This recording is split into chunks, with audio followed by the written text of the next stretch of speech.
მოვედით ხიდზე, ვარ დაიბნევი, მაგრამ რა დაგაბნევს ამ ხელა რეჟისორი კაცი.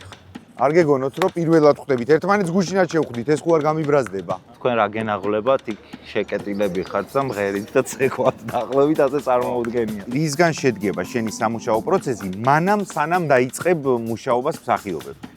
ქალებს და ბავშვებს ხოცავდნენ მაშინაც, ხოცავენ დღესაც. შენ თუ ამას ვერ ხედავ, ძალიან მიზანმიმართულად აკეთებ ამას. ამ წუთას ზუსტად იგივე ხდება და უბედურება ისნა და ძალიან სევდიანი, რომ ამას აკეთებენ ახალგაზრდების ხელით. რეჟისორის ავტორიტეტს არ ურახუნებს, თუნდაც გარშემო იქ დამსწრე ადამიანებს შორის? მე არ ვდგამ აქ სპექტაკლებს საქართველოზე, ან ირანზე, უკრაინაზე მაგალითად, რომლებიც ბრძოლაში არიან, არამედ ვდგამ იმაზე, როგორ აკვირდებიან ამ ბრძოლას შეშფოთებით აქაური ადამიანები.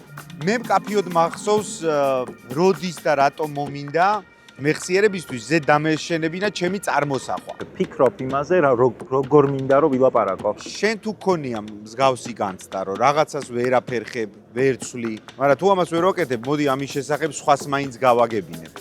როგორც წესი პიესებს ვარჩევ ეგრე. და ყოველთვის აქცენტს მაგაზე აკეთებ? დავდგები სცენაზე და 500 კაცმა მიყურეთ მე როგორ ვაკვირდები ჩემ ცხოვრებას. წეგან ახსენე სიტყვა მშვენიერება. თვითონ მსახიობი არის ძალიან მშვენიერი მოვლენა. თან პარიკები ახურავთ თავზე და ძველ დროში ხდება მოქმედება. ჩვენ ამის გჯერა და ვტირით დარბაზში მიხდიან ვიცინით. ავანგარდში იყავით თავიდანვე, პირველი დარტყმები თქვენ მიიღეთ. გვინდოდა რომ ბევრი პოლიტიკა შემოგვეტანა თეატრში და თეატრს ერთხელ და სამუდამოდ დაეკარგა რაღაცა ეს ვოდებილურობის თუ აი კილოკავის ფუნქცია. რა გახსენდება ამ სიტყვებზე? ამ თეატრის ერთ-ერთი შემქმნელი არ იყო კონფორმისტი და ის არ იდგა სისტემის მხარეს, მაშინ იყო ის საინტერესო ავტორი.